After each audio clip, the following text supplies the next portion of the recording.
ก็ทุกคนนี่คือบรรยากาศนักท่องเที่ยวต่างชาติมาถ่ายรูปกับกรุงเทพแบงคอกนะทุกคนอยู่ที่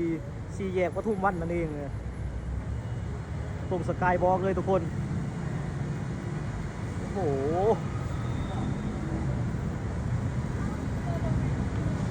สาวมวยสาวจีนนะทุกคนเอามาถ่ายรูปกัน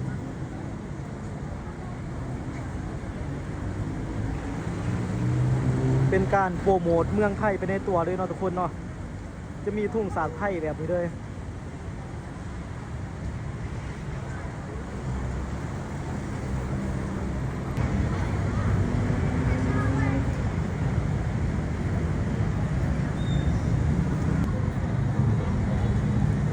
อ๋อทุกคนอ๋อลายคักลายเนทุกคนนะท่องเที่ยวมีแต่สาวจีนเนาะทุกคนเนาะ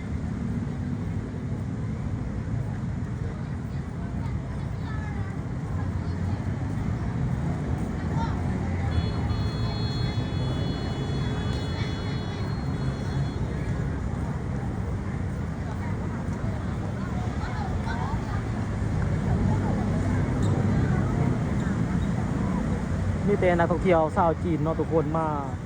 เช็คอินกับกรุงเทพแบงคอกเนาะทุกคนเนาะ